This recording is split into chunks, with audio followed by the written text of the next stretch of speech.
Buenos días a todos. ¿No se escucha? A ver, ahora. Buen día. Buen día a todos. Estamos haciendo ahí la prueba de sonido con la gente de la Oficina de Comunicación a Distancia del Hospital CEPS Iván Perón, que es con lo que estamos realizando este proyecto de extensión universitaria denominado Prevención y Tratamiento de Ectoparasitosis e Infecciones Bacterianas más frecuentes en la consulta ambulatoria. El día de la fecha me va a tocar hablar de prevención y tratamiento de las principales infecciones cutáneas y parasitarias.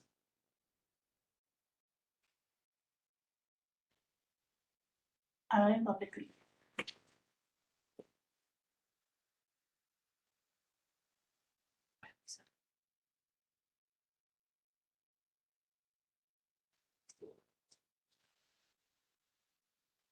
Bien, el tema de hoy se llama actualización del tratamiento de infecciones parasitarias y bacterianas frecuentes en la consulta ambulatoria.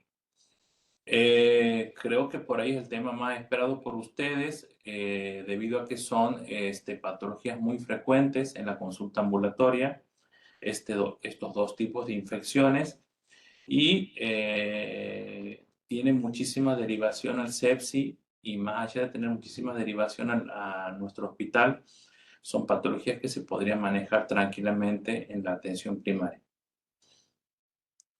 Lo que vamos a hacer es una revisión y el tratamiento de este tipo de patología, y más allá de eso, quiero enfocarme en el tema de el manejo simple de todo esto, el manejo a conciencia, y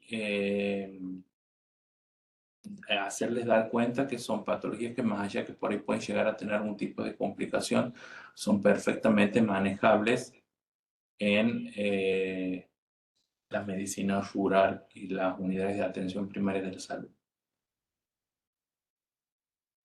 Bien, cuando estaba realizando el proyecto, se me ha ocurrido preguntar este tipo de interrogantes a ustedes, y vamos a ver, cuando terminemos la charla lo vamos a poder responder. Por ejemplo, ¿podemos hacer el diagnóstico de una escabiosis solamente con una anamnesis?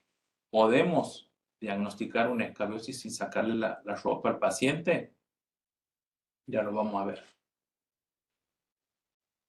Otra, ¿trato a los menores de 3 meses y embarazadas infectados por escabiosis? Que son siempre preguntas que me hacen por vía virtual, o son preguntas que tengo de colegas, o son preguntas que surgen en la práctica diaria en el consultorio de dermatología pediátrica del CEPS Eva Perón.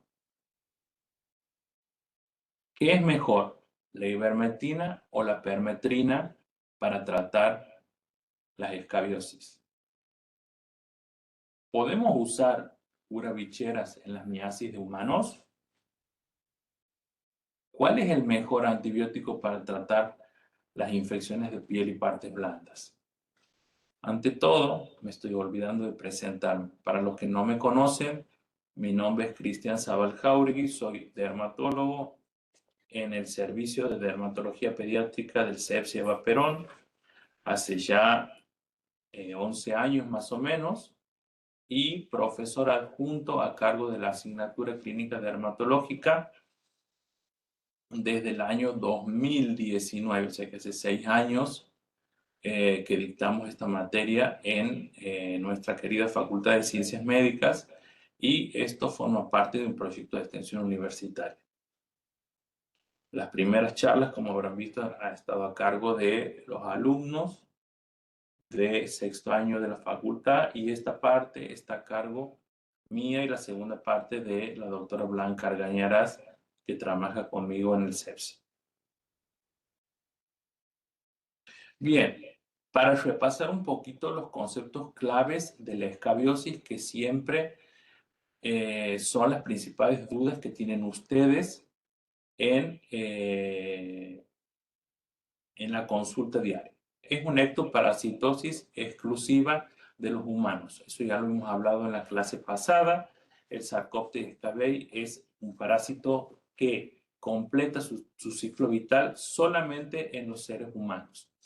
¿Podemos infectarnos de los sarcópteros del perro o del gato? Sí, pero su hábitat no es la piel. Por lo tanto, hacen ciclos incompletos. Pueden llegar a infectarnos, pero no completan su ciclo biológico. Por lo tanto, son enfermedades autolimitadas que a lo sumo pueden dar lesiones de aspecto prurigoide o tipo prurigo que se resuelven espontáneamente. ¿Cuáles son las lesiones tipo prurigo? Pápulas eritematosas, pruriginosas o pápulovesículas duras, eritematosas y pruriginosas, que se pueden resolver espontáneamente y si hace falta hacer un tratamiento sintomático, se pueden tratar con un corticoide tópico. Es una enfermedad de distribución mundial. Hay un subregistro, para mi gusto, de 200 casos, 200.000 casos a nivel mundial. Para mi gusto es poco, porque la verdad que, por ejemplo, aquí en nuestra provincia nos llevamos un registro, no es una enfermedad de denuncia obligatoria, por lo tanto nos llevamos un registro. Y puede verse en todos los grupos etarios, puede ver en todas las clases sociales, pero esta enfermedad está favorecida por el hacinamiento. Si bien el polimorfismo lesional es característico, recordando el concepto de polimorfismo lesional, que sería en un mismo paciente varias lesiones elementales a la vez, y hemos visto que en una escabiosis podemos tener los surcos, que es lo que menos se ve, podemos tener pápulas, podemos tener pápulovesículas, que es la eminencia carina, podemos tener eritema, podemos tener los famosos nódulos y podemos tener escoriaciones porque es una patología muy pruriginosa. Pero para tener en cuenta que la cantidad de lesiones está determinada por el contacto de las personas infectadas y por la higiene de las personas. ¿Eso qué significa? Significa que si las pacientes que tienen escabiosis tienen un marcado hacinamiento, van a tener mayor cantidad de lesiones, favorecidas por la escasa higiene. Pero también, por ejemplo, he visto pacientes de un nivel socioeconómico medio, donde la higiene personal o corporal era frecuente, entonces el paciente tenía 3 o 4 lesiones, por ejemplo, 3 o 4 pápulas o 3 o 4 nódulos que me hacían pensar en escabiosis. ¿Y cómo me hace pensar en escabiosis?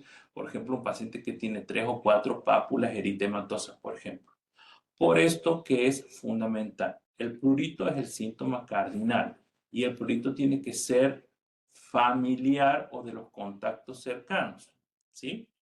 Entonces, por eso es importante el tema del prurito, porque muchas veces el paciente no tiene la cantidad de lesiones que me gustaría que tenga, pero el antecedente de que otros miembros de la familia tengan prurito o picazón es fundamental. ¿Con eso qué significa? Significa que si el paciente, por ejemplo, consulta y tiene esta escasez de lesiones y yo le pregunto, a la madre del paciente, que en el caso de pediatría o en el caso de la consulta de los adultos, a alguien más le pica en la casa y dicen que sí, es casi el 99% al 100% que se trata de una escabiosis, porque el prurito intrafamiliar siempre nos va a indicar este tipo de patología.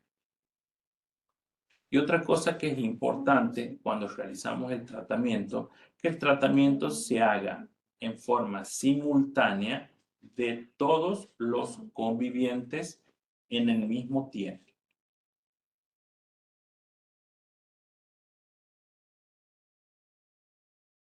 Después, al final, si quieren, vamos a hablar de las preguntas que les surjan. Si quieren, las van anotando y después hacemos la ronda de preguntas. Las principales complicaciones de la escabiosis son la impetiginización o infección o la eczematización. Ambas pueden darse separadas o pueden superponerse ambos procesos, ¿sí? Bien. ¿Cómo nos vamos a dar cuenta que el paciente está impetiginizado? Nos vamos a dar que el paciente está impetiginizado porque va a ser un paciente que va a tener prurito, va a estar el antecedente del prurito en otros miembros de la familia y aparte de las lesiones que podemos encontrar en la escabiosis que ya le hemos mencionado, estos pacientes tienen estas costras, ¿sí?, de aspecto mielicérico, amarillentos, o tienen estas ampollas flácidas que se rompen rápidamente y dejan amplias zonas de erosión. Si prestamos atención, en la foto de mi izquierda vamos a ver las famosas costras melicéricas que me indican un impétigo costroso y en la foto de mi derecha vemos que no vemos ampollas flácidas, vemos directamente erosiones y estas erosiones me pueden indicar que el paciente tiene un impétigo ampollar. Entonces, cualquiera de las dos tipos de lesiones me orienta a pensar que el paciente está impetiginizado o sobreinfectado. Ya vamos a hablar bien después del tema del tratamiento. Otra complicación que puede tener el paciente es una eczematización. ¿Qué es una eczematización? Es un eczema de contacto. Más específicamente, ¿qué es? Es una dermatitis de contacto de tipo alérgico. Cuando hablamos de dermatitis de contacto de tipo alérgico, estamos hablando de una dermatitis, ¿sí?, que se caracteriza por esto, porque son placas eritematosas y escamosas, muy, pero muy pruriginosas. Esto puede darse habitualmente intratratamiento con la medicación para tratar la escabiosis. Y eso hay que tener en cuenta porque si el paciente presenta estos síntomas, debemos tratarlos simultáneamente con la patología de base.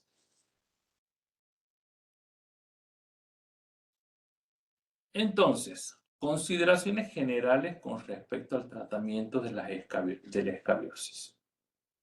Todo el grupo de personas que vive bajo el mismo techo o las personas en contacto directo o estrecho con el afectado, como la pareja sexual, deben ser tratados.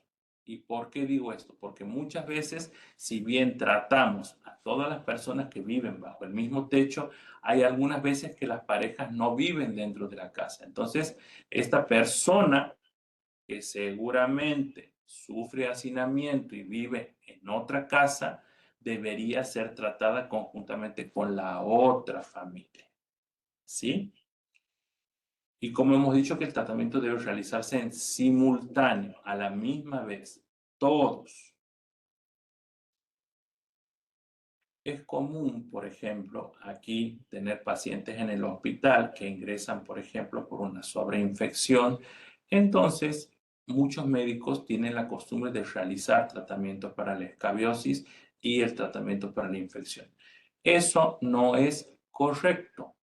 Nosotros, desde el hospital o si están en un hospital del interior, lo único que tenemos que realizar dentro de la institución médica es el tratamiento de la sobreinfección, no el tratamiento de la escabiosis, porque el tratamiento de la escabiosis se realiza en la casa. Ya vamos a ver cuáles las formas en las cuales no se realiza en la casa, pero de una escabiosis común y corriente, el tratamiento se realiza en la casa. Otra cosa muy importante, mientras se realiza el tratamiento, la ropa de cama, la ropa de baño, como las toallas y la ropa interior, debe ser lavada a alta temperatura y secada al sol. Otra cosa que también es importante con estos climas fríos, si no tenemos por ahí, tenemos días nublados, podemos dejarlo en las heladitas estas que estamos teniendo, que sirven un montón porque también matan al parásito. Otra cosa que puede pasar que no se disponga de una red de agua caliente o sea muy difícil calentar el agua todos los días porque la gente puede vivir con brasero. Entonces lo que se puede hacer es poner toda la ropa de cama, si bien cambiarla todos los días, la ropa de cama se coloca en una bolsa cerrada por 72 horas y el parásito se muere. Otra cosa muy importante es que... ¿Ah? No hace falta el tema de los colchones, solamente la ropa de cama porque está en contacto estrecho con las personas. Los niños pueden volver a la escuela después del primer día de tratamiento. No hace falta terminar el tratamiento completo para que el chico vuelva a la escuela. O sea que la escabiosis no tiene que ser causa, al igual que la pediculosis, de ausentismo escolar. Y otra cosa muy importante para tener en cuenta es que haber tenido sarna o escabiosis no confiere inmunidad. Es una patología altamente contagiosa y las reinfecciones son muy, pero muy frecuentes. El tratamiento, otra cosa muy importante que he visto en la práctica diaria, que por ahí viene la misma familia y le dan a los adultos ivermectina porque porque les ha traído algún visitador médico y le dan al niño le dan un tratamiento, una permetrina al 1% al lactante y a los niños del medio les dan permetrina al 5%. Eso no hay que realizarlo. Lo ideal es que todos realicen el tratamiento con el mismo medicamento, con la misma forma farmacéutica simultáneamente. No es necesario poner porque al final el paciente se termina confundiendo y termina realizando todos los tratamientos a medias y es una de las causas de fracaso terapéutico.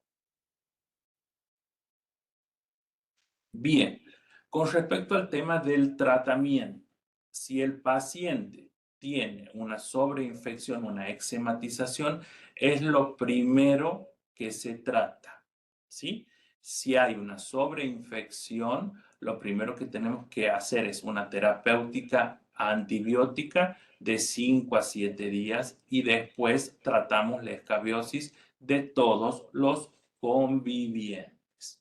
Si el paciente, cuando realizamos el tratamiento, tiene una eczematización, al tratamiento lo podemos realizar, por ejemplo, a la mañana siguiente, después de aplicada la medicación, porque no hay que suspenderlo, porque si no después hay que volver a recomenzar el tratamiento de nuevo.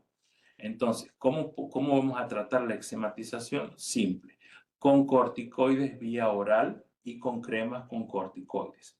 Muchas veces pasa que esta dermatitis de contacto genera irritación en la piel y el corticoide en la piel irritada arde muchísimo. Entonces, solamente dando corticoides mejoraríamos este eczema.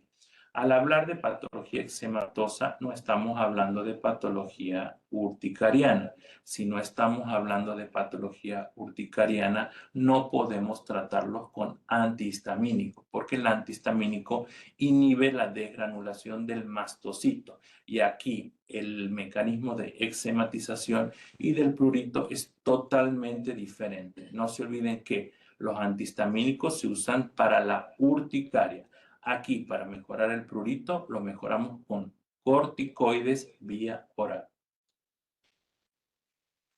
Se ha hecho una revisión y yo he hecho una revisión con respecto al tema de los tratamientos y si bien la ivermectina es lo que está en boca de todos y es lo que todo el mundo prefiere usar porque es una pastilla, se ha visto que la eficacia comparando la permetrina y la ivermectina es exactamente la misma. Incluso hay artículos que dicen que la permetrina es un poco mejor con respecto a la efectividad con respecto a la ivermectina. Ustedes me preguntan, ¿qué es lo que uso yo? ¿Con qué me manejo el día a día? Mi día a día lo realizo con lo más simple, con la permetrina. ¿Por qué? Porque es mucho más barata y porque es conseguible en el tema de las UPAs. En las UPAs, por ahí hay que tener cuidado porque muchas veces en vez de crema fluida está en loción de base alcohólica. Entonces produce muchísima irritación. entonces va a producir la famosa eczematización. Entonces, ¿cómo lo tratamos? Con los corticoides, como habíamos dicho. Antes se hacía el día 1 o el día 0, el día 4 y el día 8. Pero ¿qué pasa? Los tratamientos se realizan teniendo en cuenta el ciclo del parásito. No se olviden que la hembra fecundada pone los huevos que eclosionan al tercer al cuarto día, y en el caso de la escabiosis aparece la larva y la ninfa entre el sexto al 10º día. Entonces, tratamos el día 1 o el primer día de tratamiento y los repetimos solamente al día 7, en donde eliminaríamos las larvas y las ninfas. Otro concepto importante a tener en cuenta: permetrina, ivermectina, ya sea vía oral o en crema, y azufre precipitados son fármacos que son parasitidas, no son ovicidas. Significa que matan parásitos, no matan los huevos. Por eso es importante repetir el tratamiento. ¿Por qué? Porque actúan a nivel del sistema nervioso del parásito. En el caso de la permetrina, a nivel de los canales de sodio, y en el caso de la ivermectina, a nivel de los canales de cloro, produciendo una parálisis. Entonces, el huevo no tiene un sistema nervioso formado. Por lo tanto, esta medicación no actúa aquí. Eso no se olviden. Todos son parasitidas. Ninguno es ovicida. Con respecto al tema de la ivermectina, que hay algunos estudios dicen que no está aprobada todavía por la FDA, es 200 microgramos kilo el día 1 y puede llegar a repetirse al día 10. Ya después les voy a explicar cuáles son los esquemas de tratamiento. La ivermectina crema siempre se usa, se abre, se coloca y si sobra se tira. No puede servir para una segunda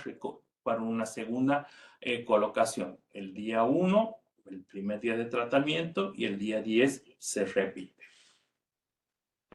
En el caso del tema del azufre precipitado, el azufre precipitado es una fórmula magistral, eso que significa que tiene que prepararla un farmacéutico capacitado para realizar esto. Habitualmente se usa al 5% en los niños y al 10% en los adultos.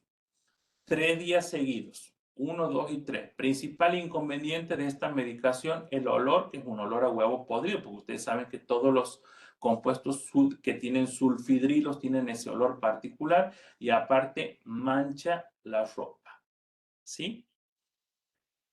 ¿Qué es lo importante de esto y qué es lo que le quiero dejar? La permetrina es lo más seguro. La permetrina se puede usar en niños menores de 3 meses, se puede usar en embarazadas y se pueden usar en mujeres que están en periodo de lactancia. ¿Por qué? Porque es rápidamente inactivada por las esterasas plasmáticas y su absorción a nivel sistémico es muy baja. Entonces, para mí es un fármaco totalmente seguro. Entonces, ¿a los niños menores de 3 meses le coloco permetrina? Sí, sí se lo coloco. Pero ¿qué pasa? En vez de colocarlo de 8 a 12 horas como coloco en el adulto, en el niño lo puedo llegar a colocar entre 2 a 3 horas. ¿Sí? Si bien el azufre precipitado está como opción terapéutica, a mí, como les digo, eso de hacer un tratamiento para el lactante, un tratamiento para la madre, un tratamiento para el resto de los convivientes, no me termina de convencer, porque primero y principal, el azufre precipitado lo tiene que preparar alguien. Aquí en Santiago mismo no hay quien lo prepare ya, porque la farmacia que hace preparaciones magistrales no está.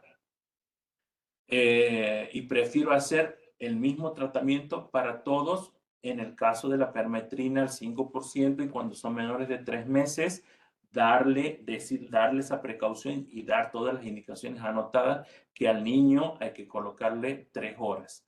El resto de las personas, toda la noche. Bueno, creo que no me estoy olvidando nada de este tipo de tratamientos. Para que sepan, y lo pongo aquí porque esto la verdad que no me lo sé ni me lo voy a aprender, porque no es un fármaco. Y ahora yo les digo por qué. Primero y principal, por lo siguiente. es un fármaco que no se debe usar en embarazadas ni en niños menores de 5 años, que son chicos que tienen que tener más de 15 kilos y más de 1 metro. 1 metro estamos hablando de un chico de 1 año. Entonces, si tenemos este tipo de niños, hay que darle la permetrina en crema y a las otras personas la ivermectina vía oral.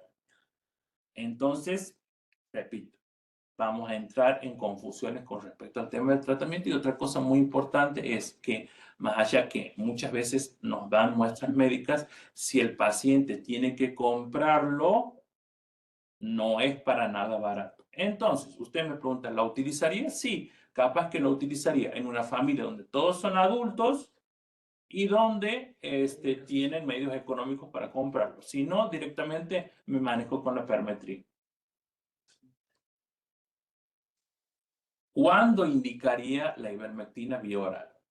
En la sarna noruega o costrosa, que es la variante que hemos visto, donde la inmunidad del paciente está disminuida, por lo tanto, al estar disminuida se producen estas lesiones hiperqueratóxicas en corteza de árbol y es muy contagiosa. Entonces, ¿qué pasa? Al tener esta hiperqueratosis a nivel de la piel, la permetrina, que es tópica, no va a penetrar adecuadamente. Entonces, lo ideal en el caso de la sarna costrosa o de Noruega es dar sustancias queratolíticas y aparte de eso hacer el tratamiento siempre y cuando el chico tenga más de 5 años, el tratamiento con la permetrina vía oral.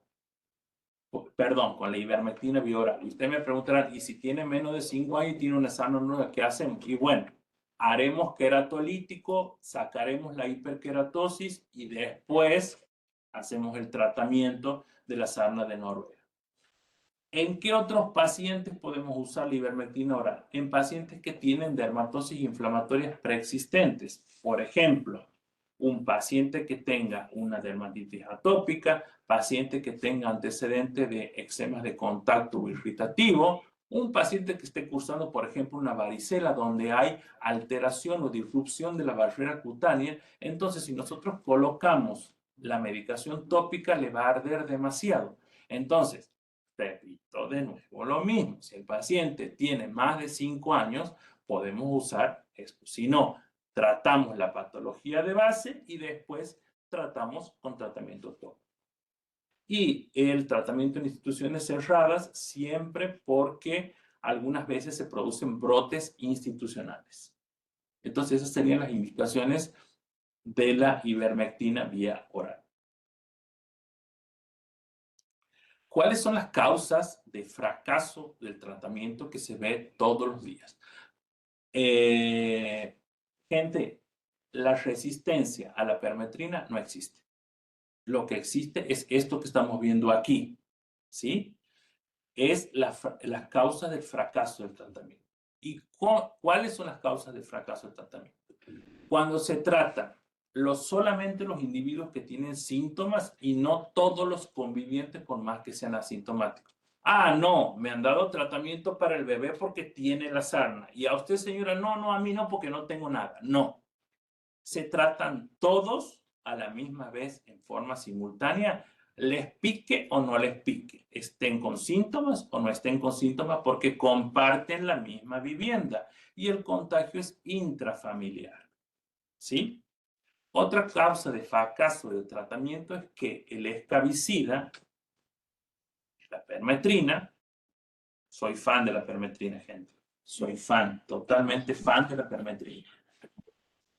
Se coloca solamente en lesiones y no en todo el cuerpo. Hay que colocarse en todo el cuerpo, del cuello para abajo, teniendo en cuenta zonas muy particulares, como que entre medio de los dedos, ¿sí? Debajo de las uñas y a nivel de los pliegues, ¿sí? Otra cosa que es importante, o otra cosa de fracaso de tratamiento, es cuando se efectúa una sola aplicación o por ahí se hacen 3 aplicaciones seguidas. Eso no tiene sentido. ¿Por qué? Porque si hacemos 3 aplicaciones seguidas, lo que estamos matando es el parásito adulto. El huevo sigue estando, porque el huevo eclosiona del día 6 del día 4 al día 6 más o menos. Entonces, 3 aplicaciones seguidas o una aplicación sola no sirve para tratar esta patología. Otra cosa que yo les digo mucho a mis pacientes y hablo el tema de la reinfección. ¿Y por qué es importante eso? Yo siempre les digo lo mismo. Les explico cómo se han contagiado. Entonces les digo que es una patología que se han contagiado de otra persona, porque las personas tienen la costumbre de echar la culpa al perro y al gato, y el perro y el gato no tienen nada que ver. Entonces, aclaro el concepto de que sí o sí se contagia de persona a persona, entonces el tratamiento lo realizamos todos dentro de la casa.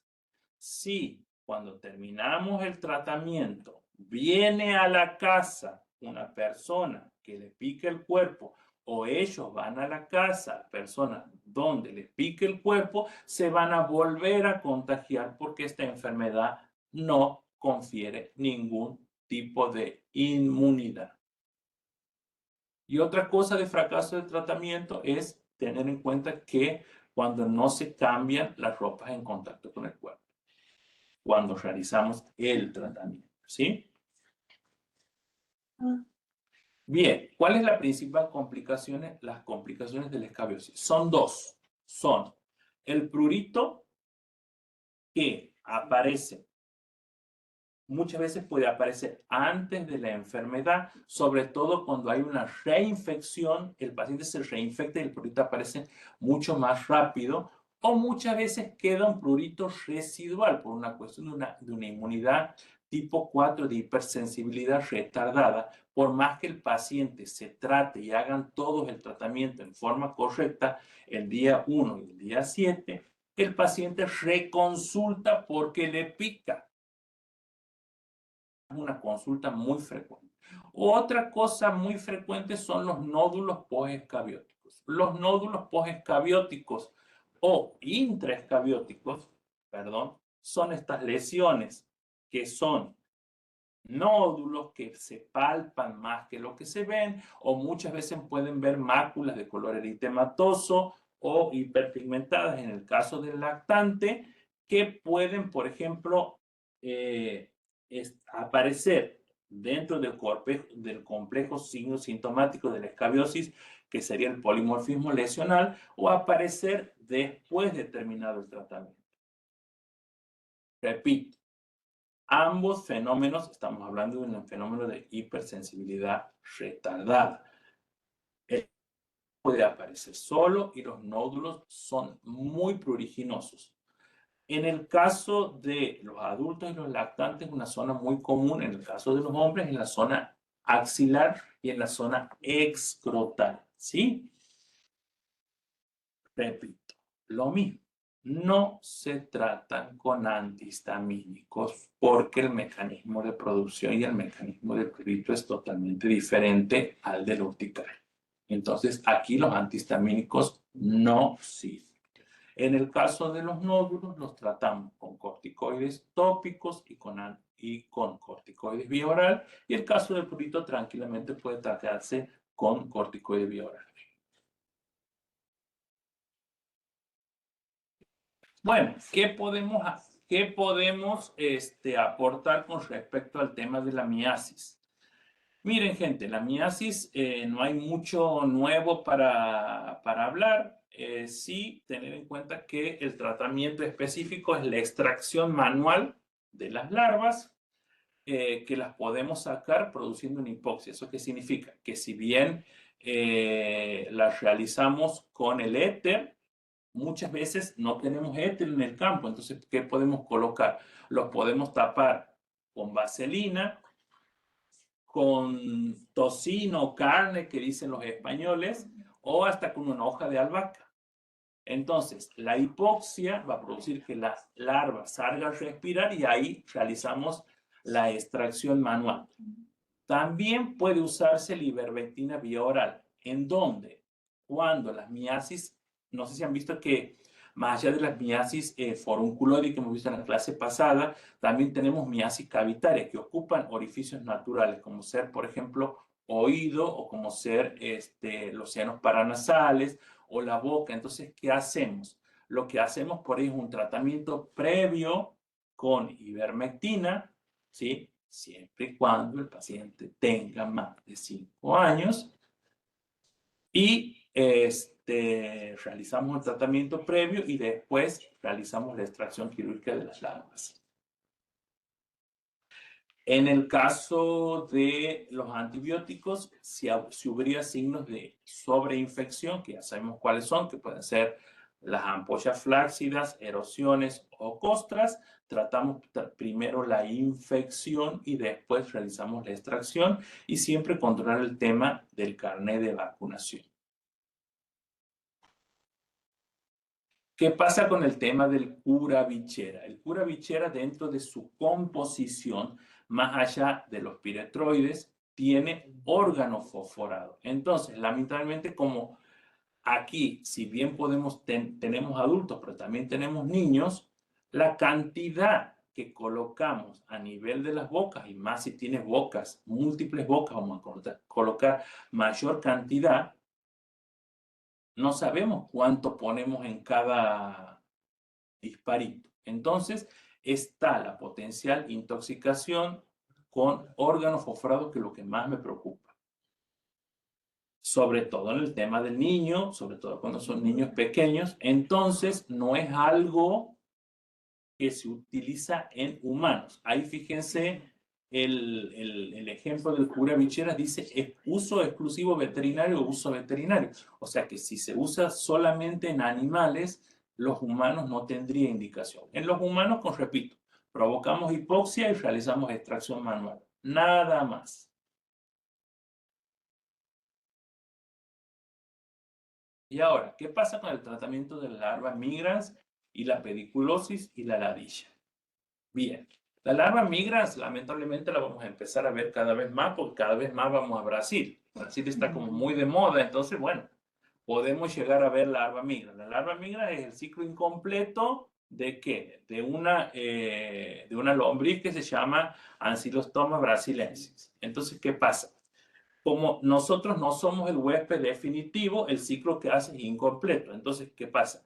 Mientras se va moviendo a nivel de la dermis, el parásito va generando, ¿qué? Va generando síntomas, prurito, síntomas de eczema.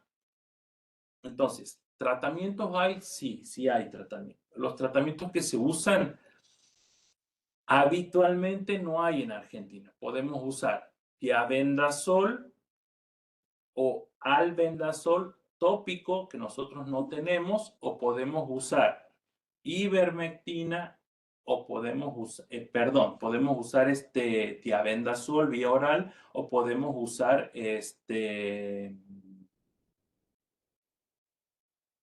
albendazol vía oral. Entonces, ¿qué pasa? No son medicaciones que nosotros encontremos con suma frecuencia. El tiabendazol y el albendazol vienen solamente en comprimidos, no vienen en jarabe. Entonces, para darle a un niño es mucho más complicado. Entonces, ¿cómo lo trataríamos? Simple y sencillo. Vamos al Nixoran.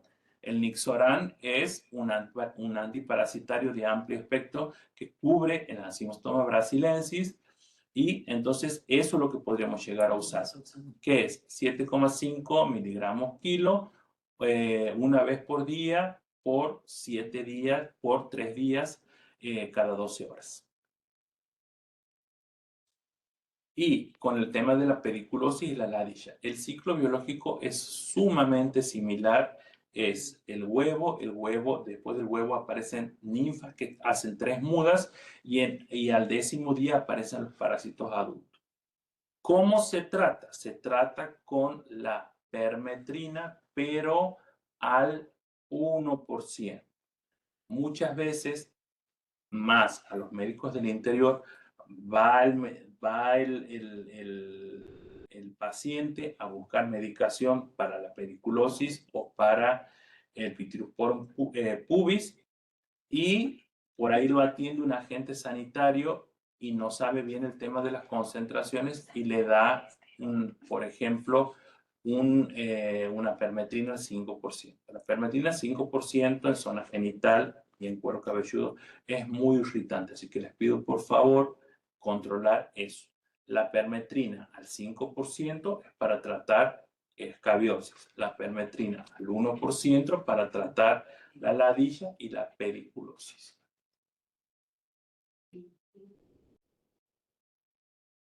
Bien, ahora vamos a hablar un poquito de la infección de piel y partes blandas. La verdad que es todo un reto para mí poder intentar simplificar esto porque hay mucha bibliografía, hay mucha cosa nueva dando vuelta, hay muchos consensos. Algunos dicen una cosa, otros dicen otras. Pero bueno, yo lo que voy a intentar simplificar es lo que dice los libros, lo que dicen los consensos y mi experiencia personal. La etiología de las infecciones de piel y partes blandas están producidas ¿por qué? Por dos cocos gram positivos. ¿Estamos? El estreptococo piógenes, si nos fijamos en la foto, los dos son gram positivos porque se tiñen de este color rosado azulado. Fíjense que el estreptococo piógenes son cocos que se agrupan en cadenas y el estafilococcus aureus se agrupan en racimos. Entonces, las infecciones de piel y partes blandas pueden dividirse en no supuradas y supuradas. Más allá de eso, como que les quiero hacer como una introducción, pero yo más que todo quiero que aprendan a diferenciar las infecciones de piel y partes blandas por la clase anterior, que era de acuerdo a la lesión elemental. Esto es a modo orientativo. Las no supuradas tenemos la erisipela, la celulitis, el impétigo y el ectima, que hemos visto que el ectima era, no sé si se acuerdan, una forma de evolución tórpida de un impétigo que terminaba en una úlcera. Estas habitualmente son producidas por el estreptococo. Y las supuradas, que son la foliculitis, que no me acuerdo si hemos hablado en la clase pasada, no, la foliculitis es las múltiples pústulas a nivel de la piel. Pústula es una cavidad de contenido líquido pequeña que tiene contenido purulento desde su inicio. El forúnculo, que es esta lesión que tiene un alveolo eritematoso, un centro necrótico más palpable que visible, muy dolorosa. El anthrax, que es la agrupación de muchos forúnculos que no tienen nada que ver con el Bacillus anthracis que hemos dicho, y los abscesos, que el germen más habitual sería el estafilococo. Estas supuradas, algunos dicen que solamente con el drenaje sería suficiente el tratamiento, pero después vamos a ver que tenemos ocasiones particulares. Si bien están diferenciadas de esta forma, no quiero que se queden con esta clasificación. Esta clasificación es a modo orientativo. ¿Por qué? Porque lamentablemente una infección puede comenzar siendo estreptocóxica y puede terminar colonizándose por un estáfilo o tranquilamente muchas veces pasa que, por ejemplo, en el caso de la erisipela, si bien el germen más común es el Streptococcus pyogenes, también está el estáfilo. Entonces, ambos gérmenes participan en todas las infecciones de piel y partes blandas. Este concepto quiero que les quede bien claro en la cabeza porque después les voy a simplificar el tratamiento. Bien, ¿cuándo vamos a pensar en infecciones de piel y partes blandas por gérmenes muy poco comunes? En pacientes con inmunodeficiencias, que pueden ser inmunodeficiencias congénitas, que son estos pacientes que tienen abscesos a repetición, que me hablan, por ejemplo, de una enfermedad granulomatosa crónica, o por ejemplo, de un déficit de lesión leucocitaria, o un déficit de los macrófagos. Eso serían las congénitas. Pero lo más común que tenemos hoy por hoy son las inmunodeficiencias adquiridas, que si hablamos de inmunodeficiencia adquirida, lo primero que se nos viene a la cabeza, señores, es el tema del HIV. Pero no hay que olvidarse lo siguiente. Los diabéticos son inmunodeficientes también. Entonces, eso a tener en cuenta. Entonces, si un paciente es diabético y tiene una infección de piel y partes blandas, si bien siempre vamos a empezar de lo más simple a lo más frecuente, si la infección no responde, hay que pensar en gérmenes gram negativos, por ejemplo. En pacientes con corticoterapia prolongada, que son pacientes con enfermedades reumatológicas, con pacientes con enfermedades hepáticas crónicas, con pacientes con síndrome nefrótico, hay que tomarlo como un inmunodeficiente adquirido también, ¿sí? En pacientes con quimioterapia, pacientes que son pacientes oncológicos, tener en cuenta todas estas infecciones por gérmenes gram negativos o intrahospitalarios, mordeduras de humanos y animales, donde está la pasteurela y todos los gérmenes anaerobios comunes en las mucosas de los humanos y de los animales. Chicos que tienen esquemas de vacunaciones incompletos por el tema de las infecciones del hemófilos de influenza tipo B y del neumococo, que cada vez disminuyen más por el tema de la incorporación de ambas vacunas en los calendarios de vacunación. Lesiones por espinas. Cuando hablamos de lesiones por espinas, tenemos en cuenta el estafilococo, porque está en la piel y penetra conjuntamente con el elemento vegetal, pero también hay que tener en cuenta la pseudomona, y un germen muy habitual presente en espinas es el Sporotrichum schenckii, por lo tanto la esporotricosis también hay que tener en cuenta, sobre todo en pacientes que, por ejemplo, en jardineros que tienen lesiones por espinas de rosas. Y pacientes hospitalizados de larga data, teniendo en cuenta las infecciones asociadas al cuidados de la salud, que eso va a depender de la microbiología local del centro donde se interne la persona. Bien, con respecto a los antibióticos de las infecciones de piel y partes blandas, me importa que les quede este tipo de concepto. El estreptococo y el estafilococo, que ya lo habíamos hablado anteriormente, como gérmenes principales. ¿Qué vamos a tener en cuenta? El primer concepto, que es el siguiente, que el estreptococo es 100% sensible a todos los beta-lactámicos. No así el estafilococo. Cuando tenemos un estafilococo meticilino sensible, que es sensible a los beta-lactámicos, y el estafilococo meticilino resistente, que puede ser de la comunidad o intrahospitalario. ¿Por qué es importante tener en cuenta este tipo de conceptos? Por lo siguiente, porque cuando hablamos del estreptococo siempre tenemos la costumbre de asociar al estreptococo ¿a qué? A que tenemos que internar al paciente y ponerle la penicilina endovenosa. Pero cuando hablamos que es sensible a los beta-lactámicos, no es sensible solamente a la penicilina endovenosa, sino que también es sensible a la amoxicilina, que es un tipo de derivado penicilínico, es sensible a las cefalosporinas de primera generación, que es la cefalexina o la cefalotina, a un cefadroxilo, que es de una segunda generación, o a la ceftriaxona. Todos estos son derivados penicilínicos, por lo tanto el estreptococo es 100% sensible a todo este tipo de medicación. Ahora, ¿cuál sería el de elección? Ahí vamos, ya llegamos. ¿Qué pasa con la trimetroprima sulfamethoxazol?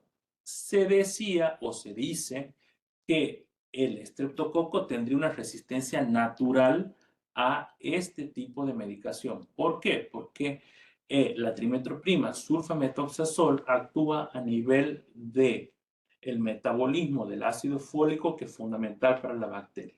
Y se dice que el estreptococo tiene una bacteria, tiene una sustancia que se llama timidina, que inhibe esta vía.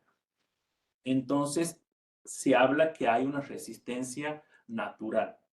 Hay trabajos nuevos que dicen que esto es una resistencia in vitro porque el medio de cultivo tendría timidina, pero si bien esto es un concepto nuevo que está a la luz, no hay una evidencia científica que justifique el uso de la trimetroprima sulfamethoxazol para tratar el estreptococo. Ahora vamos con los antibióticos antiestafilocóxicos. Ahí la cosa cambia, porque no hablamos de solamente penicilina y derivados de la penicilina. Hablamos de otro tipo de medicación. Cuando el estafilococo produce un impétigo costroso y tiene muy pocas lesiones de 2 o 3, que la verdad es lo mínimo de ver en un consultorio porque es una patología netamente muy contagiosa y se contagia rápidamente por autoinoculación. Si tendría pocas lesiones, tranquilamente podemos utilizar un ácido fosfídico en forma tópica 2 veces por día de 5 a 7 días. Muy pocas lesiones, que es lo mínimo. La verdad que en el medio social que nos desenvolvemos, las condiciones socio-higiénicas no contribuyen, por lo tanto, es raro que uno vea un paciente con 2 o 3 lesiones. Entonces, tenemos aquí el segundo escalón terapéutico, la cefalexina y la cefalotina. Repito lo mismo. Siempre es preferible la vía oral antes que la vía endovenosa. ¿Sí? La eficacia es exactamente la misma. Entonces, ¿cuándo indica la vía endovenosa? La vía endovenosa se indica solamente cuando el paciente tiene intolerancia digestiva, o sea que el paciente tiene vómitos. Si el paciente no tiene vómitos, vamos directamente a la cefalexina. Y cuando hablamos de estafilococo meticilino resistente, ahí entra a jugar la clindamicina, que la tenemos tanto vía oral como endovenosa. Las dos existen hoy por hoy en el mercado. Y la otra opción, que es exactamente igual de efectiva que la clindamicina, que es la trimetroprima sulfametoxazol, que la encontrarán todos en los hospitales o en las UPAs como cotrimoxazol. Es exactamente lo mismo, ¿sí?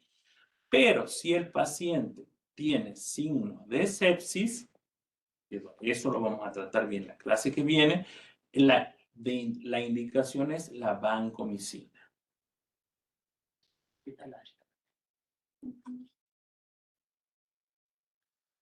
Creo que no me estoy olvidando nada más de lo anterior. Cualquier cosa, si no, después me preguntan.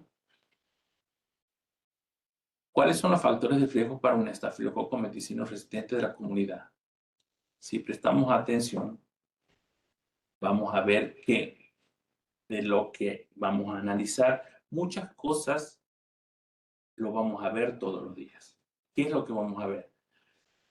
La gente que trabaja en el medio rural, el hacinamiento es cosa de todos los días.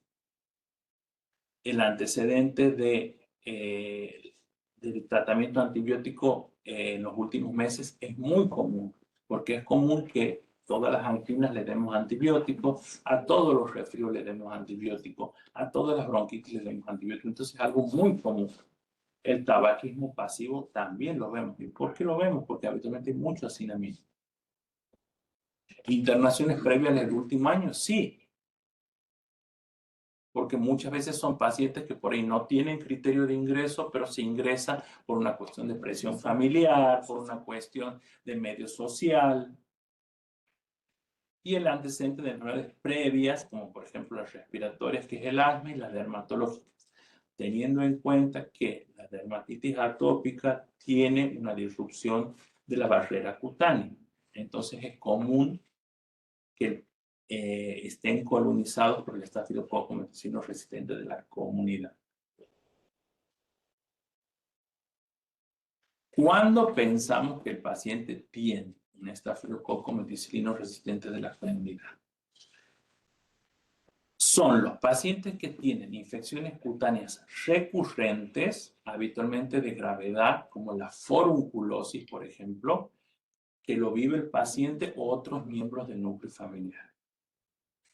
Cuando también pensamos, cuando instauramos una terapéutica antibiótica, que habitualmente tenemos la costumbre muchas veces de indicar una amoxicilina o indicar una amoxicilina más ácido clavulánico y no responde a la terapéutica antibiótica a las 48 horas, ahí tenemos que pensar que el paciente tiene un estafilococo meticino resistente de la comunidad.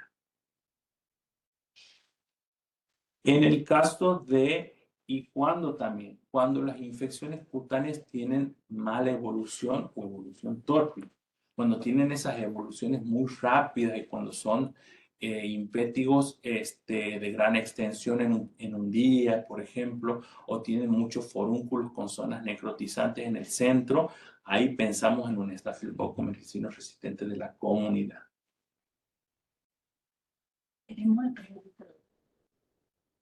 Las preguntas las vamos a contestar al final. Entonces, ¿qué hay que hacer? Cuando este paciente tiene infecciones cutáneas a repetición, lo ideal sería realizar una decontaminación cutánea del estafilococo. ¿Cómo se realiza? Fíjense que aquí se realiza con la mupirocina, no con el ácido fusílico. ¿Por qué? Porque se ha visto que el ácido fusílico colocado en forma crónica genera resistencia y tiene una absorción que puede llegar a ser nefrotóxica. Entonces, aquí en este caso utilizamos la mupirocina intranasal, o sea, a nivel de las fosas nasales, todos en la casa 2 veces por día por 5 días. En algunos casos, cuando hay tantas infecciones recurrentes, puede realizarse hasta una vez por mes. ¿Cómo se puede complementar? Con baños de clorhexidina al 4%. Hoy por hoy viene en el mercado una espuma que se llama Germilicin, ¿sí? No tengo nada, no me paga casar un peso, pero les tengo que decir para que sepan. Se llama Germilicin, que es una espuma con la cual se van a bañar todos en casa una vez por día por 5 días. El cambio de ropa de cama todos los días y el cambio de ropa todos los días, de vestimenta, ¿sí? Y más allá de eso, lamento decirles que más allá de realizar una correcta terapia de decontaminación, es común las recurrencias.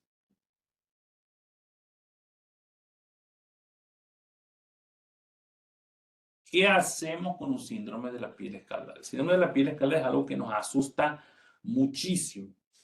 ¿A qué voy? El síndrome de la piel escaldada es, para que ustedes lo entiendan traspolado, es exactamente igual que una escarlatina. ¿Eso qué significa? Significa que, al igual que el estreptococo, el estafilococo produce, porque tiene ganas de producir ese día, una toxina que se llama exfoliatina. Actúa a nivel de la capa granulosa de la epidermis, que la capa granulosa es la que está debajo de la capa córnea, y produce una disrupción de las células de la granulosa. ¿Produciendo qué? Produciendo rápidamente zonas de desprendimiento cutáneo amplias que simulan una quemadura. Si vemos a este paciente, vemos que tiene una marcada secreción purulenta a nivel de los ojos, edema facial, ¿sí? Las lesiones costrosas. Y si vemos el cuerpito, que no tenía fotos buenas para mostrarles del cuerpito, tenemos zonas como si fueran zonas amplias de erosión, como si fuera un quemado, por eso se llama piel escaldada, de la escaldadura por quemadura, ¿sí? Repito, como hemos dicho, que puede ser producida por el estafilococo, ¿sí? Tranquilamente podemos empezar el tratamiento con una cefalosporina de primera generación, porque aquí no estamos hablando de gravedad del germen, no estamos hablando de un estafilococo meticino resistente a la comunidad, estamos hablando de un estafilococo, ¿sí? ¿Se interna o no se interna? Si es un niño adulto en buen estado general, que bueno, tiene una buena tolerancia oral, yo lo mando a la casa.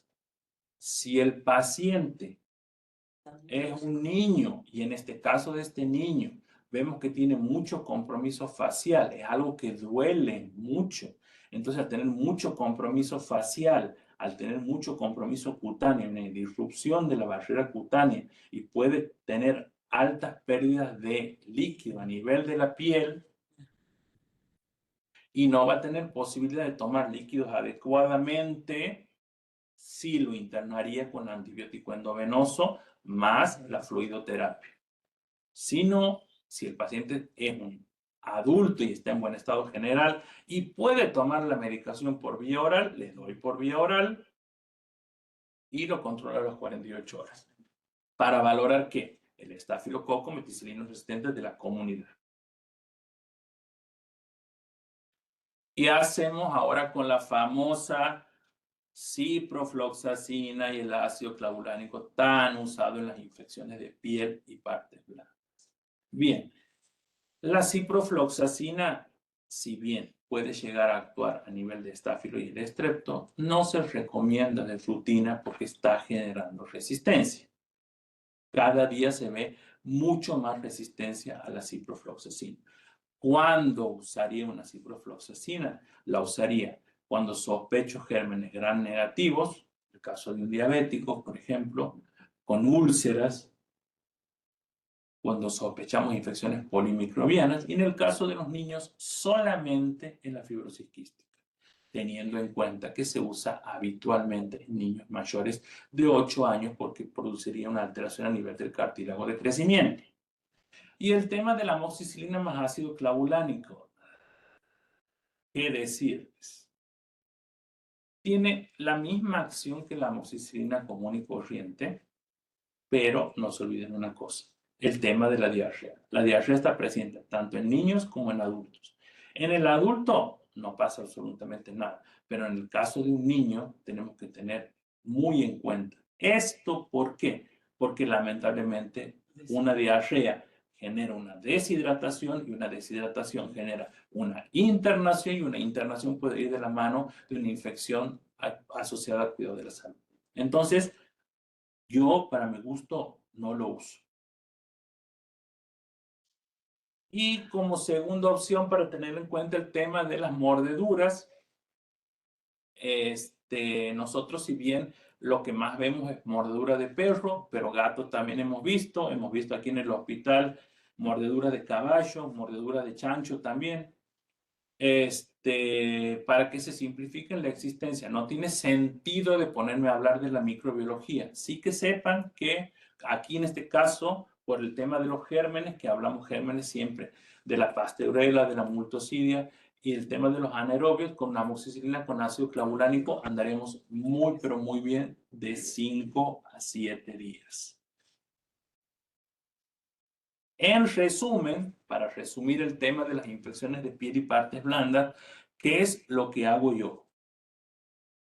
Comienzo con una cefalosporina de primera generación porque estaría cubriendo el estreptococo, que es súper sensible a los beta-lactámicos y cubriría el estafilococo y los reevalúo a las 48 horas. Si este paciente no ha respondido como corresponde, ahí pienso en el estafilococo meticino resistente de la comunidad. Entonces, si el paciente tiene buena tolerancia oral, me planteo por vía oral la clindamicina o la trimetroprima sulfametoxazol. Y si el paciente no tiene buena tolerancia oral, me planteo la clindamicina endovenosa. Y si el paciente tiene signo de sepsis, me planteo la vancomicina. Hasta aquí llegamos con la charla. Estoy atento a sus preguntas. Hay dos preguntas en el chat. Te imaginarás que hasta ahí no leo, ¿no? No, seguramente.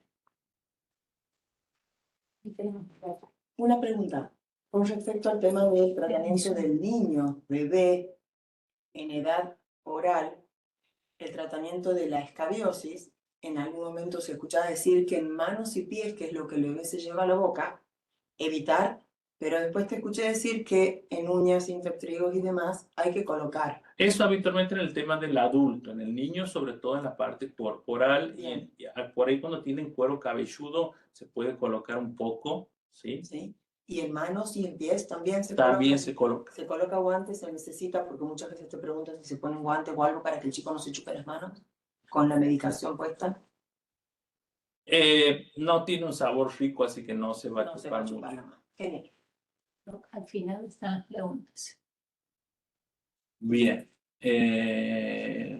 La cefalexina para infecciones de piel y partes blandas de 75 a 100, váyanse más siempre para arriba y no para abajo.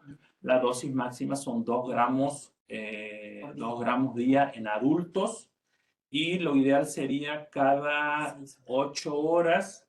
8 horas está bien, incluso vienen hoy por hoy el tema de las dúo, que no me molestan tampoco, que son muy buenas. Cuando hago la decontaminación, como habíamos hablado en su momento con el tema de infecciones cutáneas a repetición, ahí haría una decontaminación.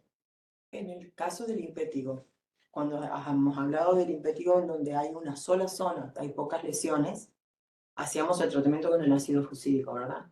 Ahora, ¿es conveniente hacer uso de vía tópica como el ácido fucídico y vía oral en el caso de ser extendido o directamente me voy a la vía oral?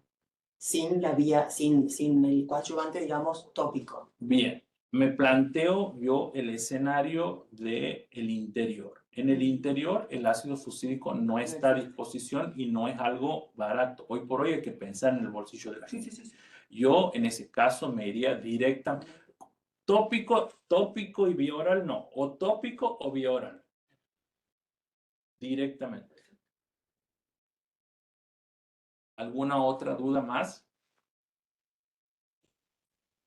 Una cosita para tener en cuenta que siempre es el problema, el tema de la dosis de la trimetroprima sulfamethoxazol, que me estaba olvidando, que siempre les cuesta a todo el mundo. La dosis de la trimetroprima sulfamethoxazol se realiza en base de la trimetroprima, que es 8 miligramos kilo peso día, teniendo en cuenta que el cotrimoxazol o el Bactrim tiene 80 miligramos de trimetroprima y 200 miligramos de cotrimoxazol en 5 mililitros. Pero les voy a simplificar la vida. ¿Saben cómo les simplifico la vida? De la siguiente forma.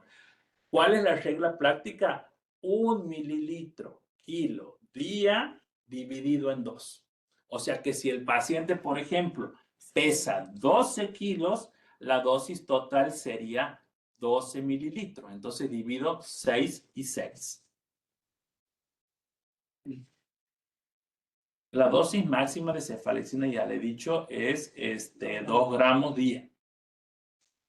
En los adultos, en los niños nunca llegamos a esa dosis. Es la dosis máxima habitualmente para los adultos. ¿Cuál sería la diferencia entre usarla cada 6 y usarla cada 8? No, la diferencia no habría ningún problema. No es la adición al tratamiento. Exactamente. Sí. Yo las uso por ahí cuando veo que cuando veo mucha lesión, suelo usarla cada 6, cuando veo menos lesiones cada 8, pero la bibliografía dice cada 6 o cada 8 horas. Y repito, y los dúos que vienen ahora, que es 755 mililitros, los suelo usar y andan bastante bien.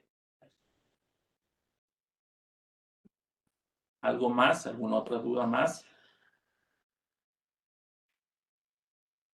Otra cosa más.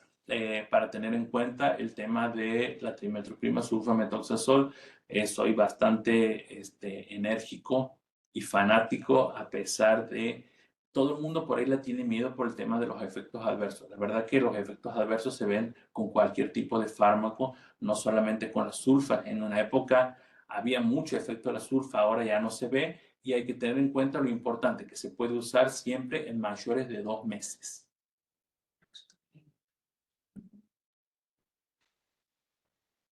¿Qué más? ¿Alguna otra duda más?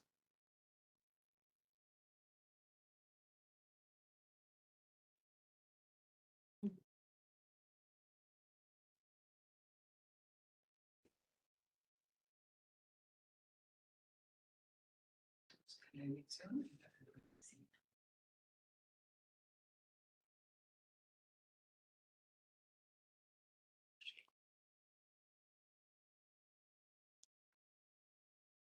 Bueno, si no hay más dudas, les recuerdo que el último encuentro lo vamos a realizar el próximo lunes 30 del 6, de 9:30 a 11:30.